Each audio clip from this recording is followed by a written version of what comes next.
Good evening and welcome. It is time once again for CU Immigration here on WRFU-LP and UPTV. I will be your host for this evening. My name is Mr. Garza, and I am here to let you know that WRFU is an open forum for the Urbana-Champaign community. Views expressed are those of the speakers and do not necessarily represent WRFU, the IMC, or Independent Media Center to give you its full name, or, as we like to say on the televised version of this show, UPTV. These views are our own, and by our, in this instance, I mean myself and my guest, Sarah Mellor. Sarah is the Social Services Director at the Immigration Project. Since its inception, the Immigration Project has provided legal services to immigrants, but they have recently begun providing social services as well. With the addition of the American Recovery Plan Act, or ARPA, funding that they have been awarded, they will be able to include mental health services as well and increase their ability to provide translators who specialize in indigenous languages, such as Concobal. In this episode, we discuss a bit about how interpreters do their work in legal and medical settings, and talk about how new the inclusion of indigenous language interpreters is for people in this area. Mental health services are discussed as well, and Sarah shares how important those are, especially for people here seeking refugee status. Unfortunately, we had some technical difficulties. We were speaking via Skype, and the internet connection was apparently not very good because there are some freezes and digital distortion, and so some of our conversation was lost in the editing process. I had to just cut bits out because there was nothing happening. But I did my best to include all the parts that were intelligible, so I hope you can overlook some of the choppiness of our discussion. Before we get into the interview, I want to mention that this coming Tuesday, April 12th, the CU Immigration Forum will be holding our regular monthly meeting in person at the University YMCA, which is located on the corner of Wright Street and Chalmers Street in Champaign, Illinois. This is right on campus. This event will feature Sarah Mellor from the Immigration Project, today's guests on the show, as well as Gloria Yen from the New American Welcome Center, Ben Mueller from CUIS, and Cora Maldonado from Bishan Canob. We will be discussing the topic County Support for Projects Serving Immigrants, and you can find out more about the topics we talk about on today's show, as well as many others. Masks are still required in the Y, so be sure to wear one if you come. We're looking forward to getting together. It's maybe a bit premature to gather in person in this way, but we're going to give it a shot and see how it goes, because this was going to be too complicated to get all these people together and put it on Zoom or Skype or whatever. So we just thought, let's throw them in a room, wear our masks, and have at it. So it might be a little hard to understand what people are saying with masks. I hope you can overlook that. But we're going to do our best, and we hope that if you feel comfortable, you can come. We should be on the second floor, I believe, in the boardroom, which is if you go in the front door of the Y and turn left up the stairs to the second floor, if you go turn right at the top of the stairs and go all the way to the corner there's a door, and that is the door to the boardroom, and that's where we should be. Anyway, we hope somebody will come out. We'll be there, and we'll be having an interesting discussion, if nothing else, even if you don't make it. So we'll see. We'll see how it works out, but we'll hope for the best. Anyway, we're going to go into the show, and I hope, again, that you can ignore the difficulties. This was my second interview of the day when I did this show. So it's very clear from listening to me talk that I was tired and kind of lost focus. But Sarah does a great job and shares a lot of important and interesting information that I hope will be useful to you. So thank you very much, and we'll join our discussion right now. Hi.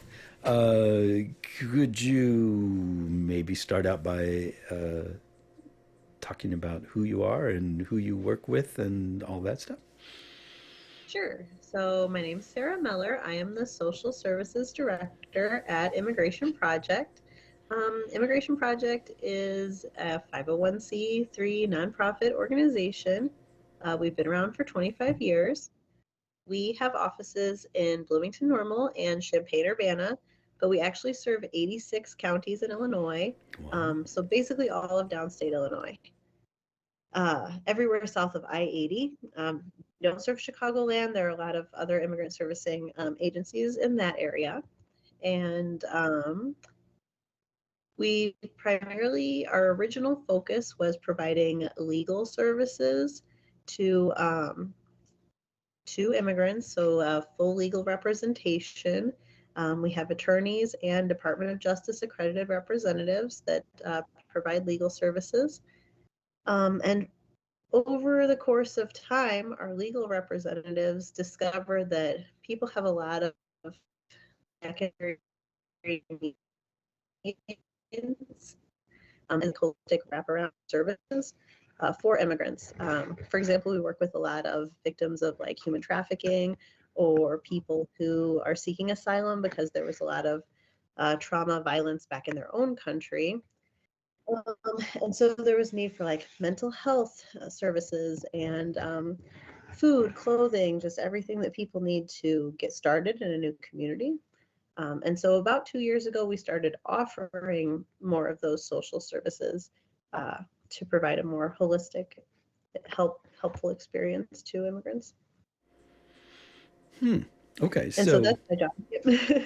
so you just started out doing technical immigration work, like dealing with green cards and whatnot, and you have since then branched out into doing more just any kind of legal services that immigrants might need. Is that more or less? Yeah, so before it was a legal aid agency, and now it's legal and social services. So that's kind of that's my job or my branch is the social services. So referrals for mental health and food and clothing and non-legal services. And that's where this grant comes in, right? Exactly. Yes, we're really excited about the ARPA funding.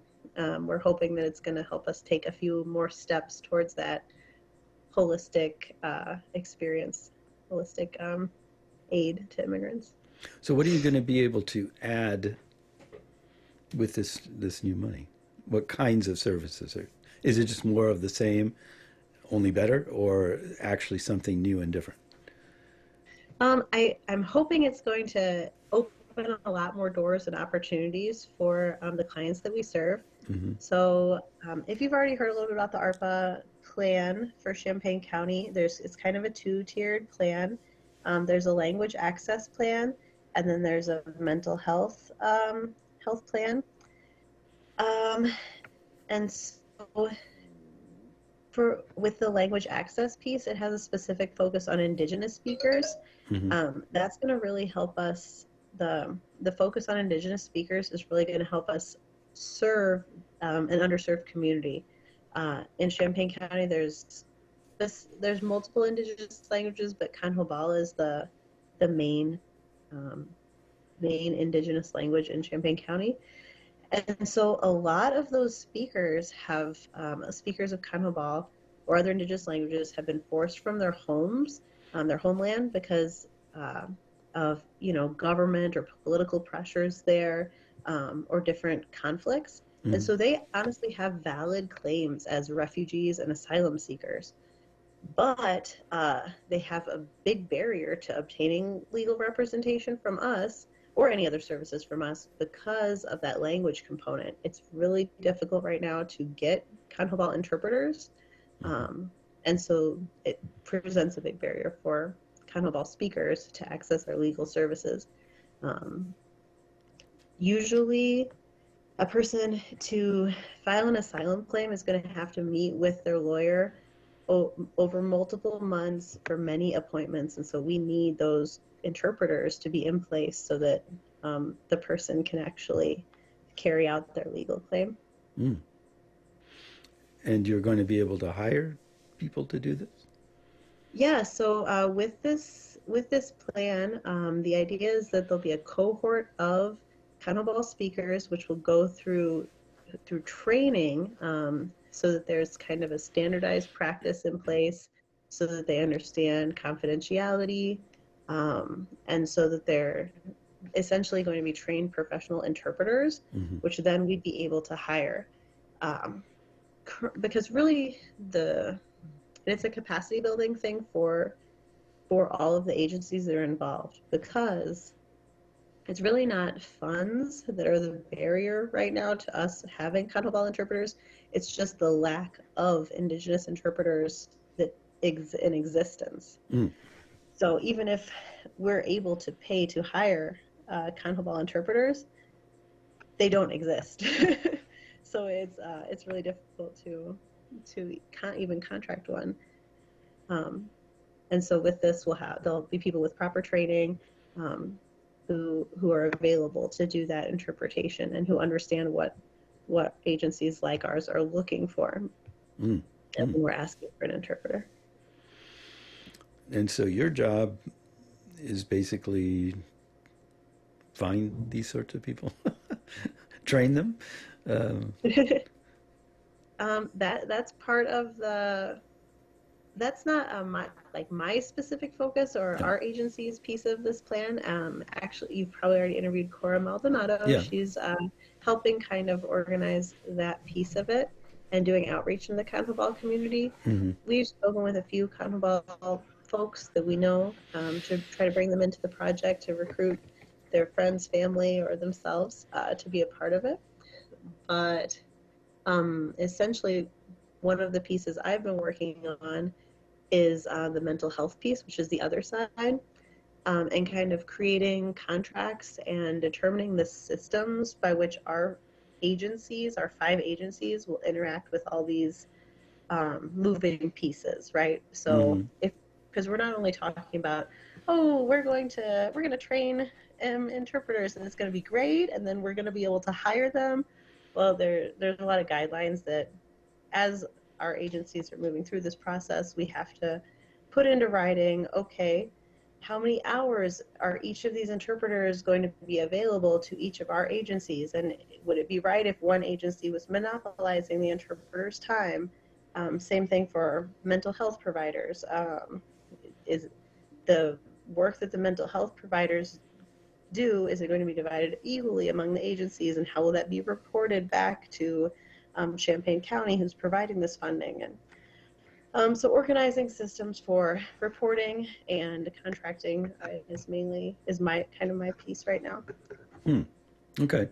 Here's kind of an odd question. I'm not sure this falls under your particular area of expertise, but it just occurred to me while we were talking that, and this comes from, long story, but my ex-wife is Native American, so she's Lakota Sioux, and as she was teaching me some bits and pieces of that language, it was interesting to run into points where, because of the colonial intervention, and kind of a stomping down on native language speakers, there were a lot of points where the language just never got past 1880s, So there are a lot of new things that there is just simply no word for in Lakota, and they had to invent words, invent ways of saying things in their language that applied to these sort of, like a cell phone or a TV or, something like that. Yeah. So it's got me thinking, like with CONMEBOL and some of these other Mayan languages, how do interpreters deal with technical legal terms, translating them into a language that almost undoubtedly does not have those terms or even necessarily much of an equivalent? Is there a way that you work around that, or are you far enough away from that aspect of it that you wouldn't know? I think that's a whole piece of the training that they're going to have to work with. But so some interpreters have experience interpreting already, but maybe from CONMEBOL to Spanish, or from CONMEBOL to English, but not with Spanish intervention. So substituting just like the English word or the Spanish word isn't going to standardize the Canjobal dialect that's here. And so that's actually something really cool from like an, okay, switch to my phone. Maybe this Ah, will be better in case it's my internet, because now it's going to be on cellular instead of, can you hear me? I can, yes. And you're orangier now. You were bluer before.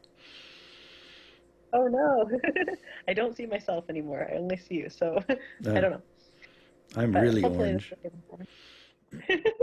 Oh no. Hopefully it'll be more clear this way. Okay. Um, yeah, so about I think it's really cool what you said about the native languages, because that's something that might actually come out of this project. So that's something really interesting from like an anthropological point of view, that what we might actually see is almost like modernization or standardization of the Kanhobal language among these interpreters that we train. Because right now there's no nationwide certification or standardized training for Indigenous language interpreters. Mm. Um, so, as far as we know, this will be like the first cohort, the first training for Kanhobal Indigenous interpreters.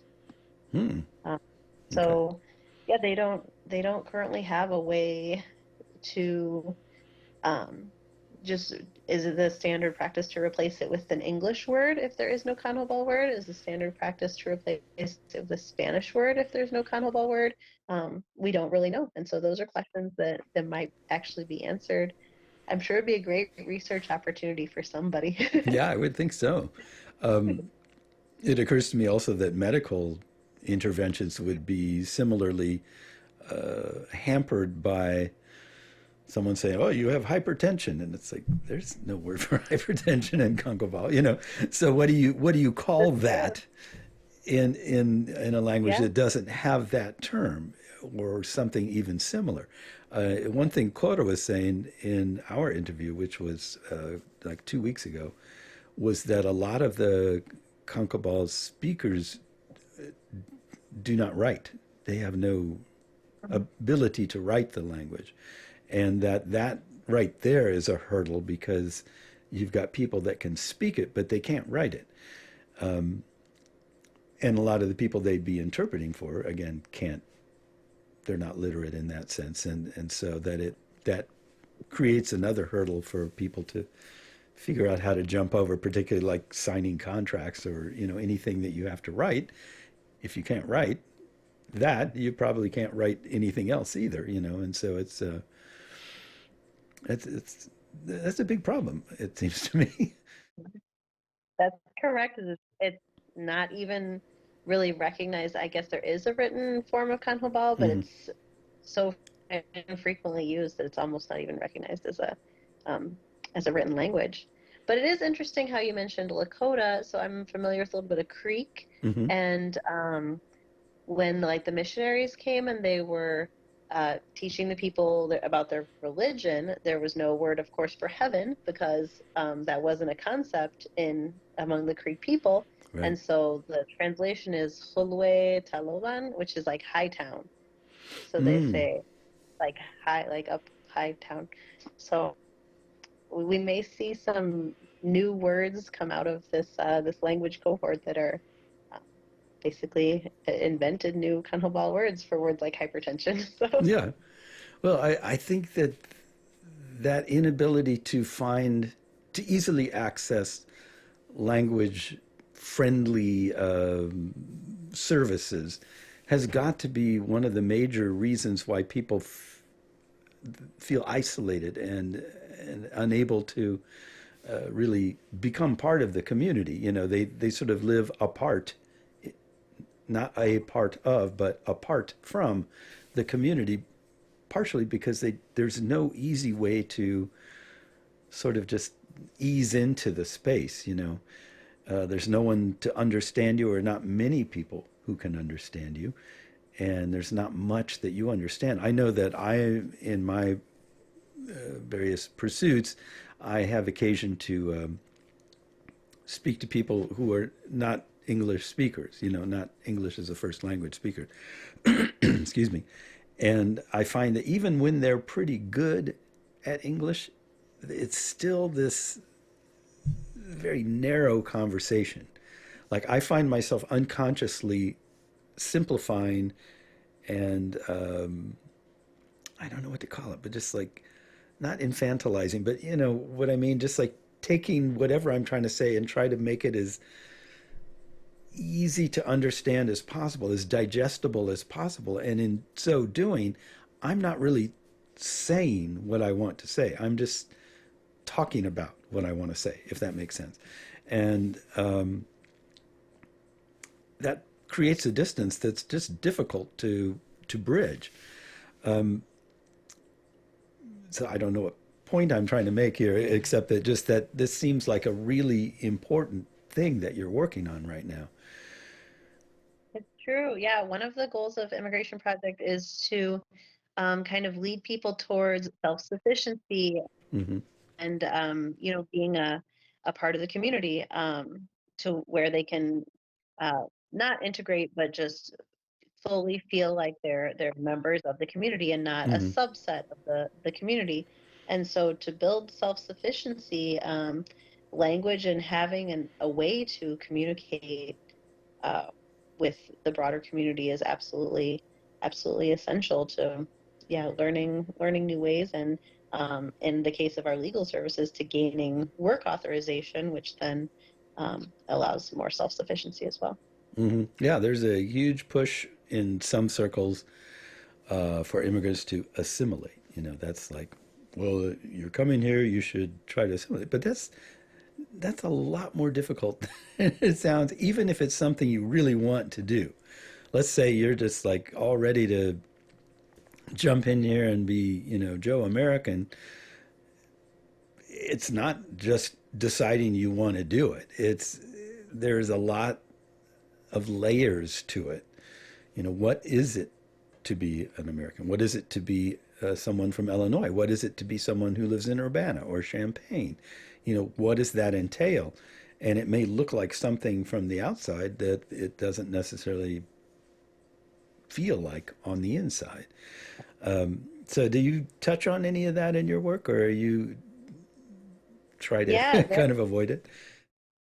no, there are a lot of other barriers, and language I think is one of the more obvious ones, Yeah. for people to notice that this person speaks a different language, so they're not able to interact with their community in the same way.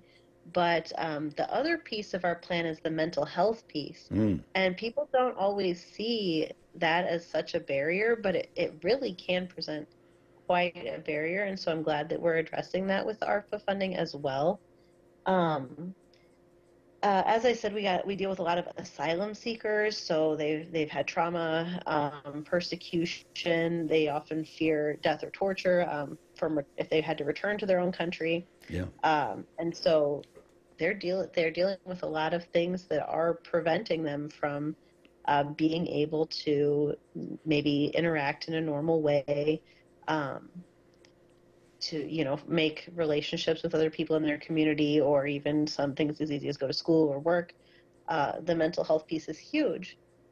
um, Speaking of asylum, additionally, as part of an asylum application, people have to prove that they have suffered significant trauma, um, and to do that they need a mental health evaluation by a person who's certified to do that. So licensed clinical social worker, psychologist, or psychiatrist.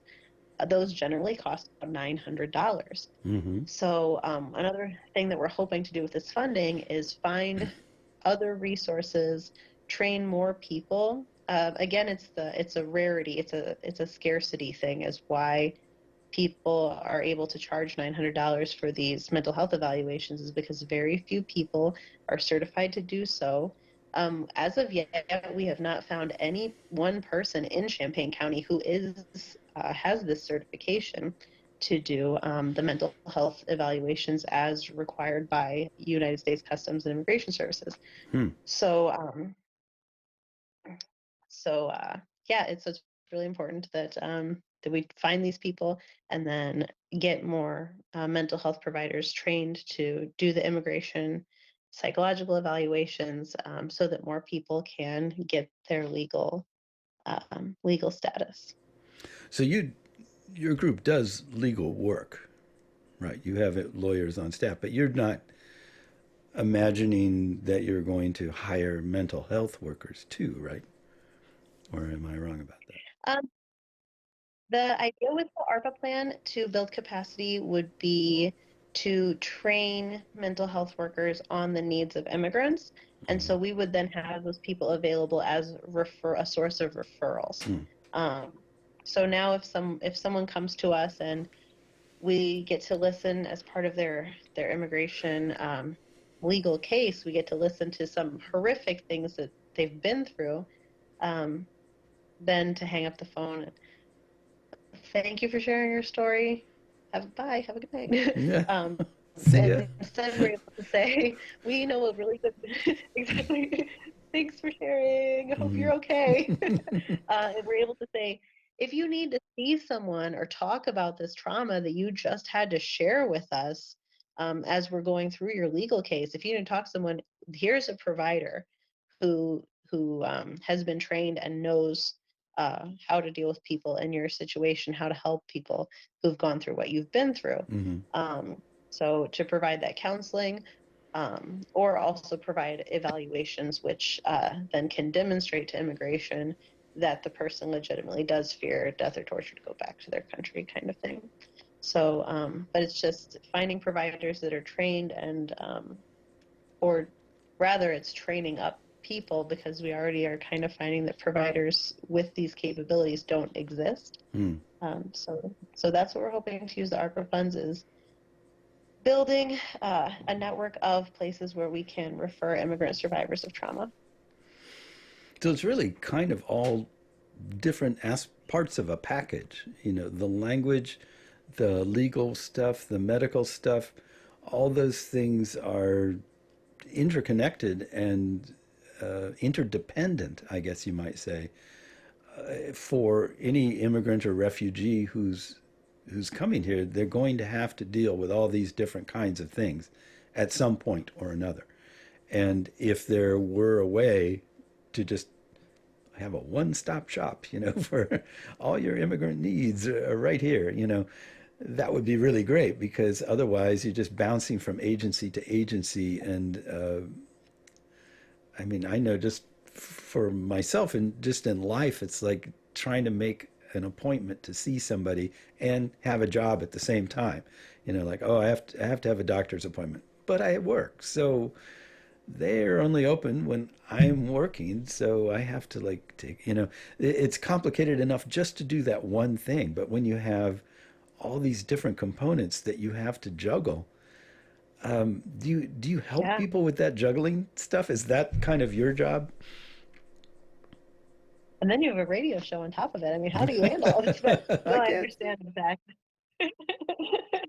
I understand exactly. And actually, that's something really cool that's coming out of this project that is not one of the anticipated outcomes or something that anybody even thought would happen with Mm-hmm. this ARPA funding, but it's kind of happened as a byproduct, is that the 5 main immigrant servicing agencies in Champaign-Urbana have now joined together, I guess you could say,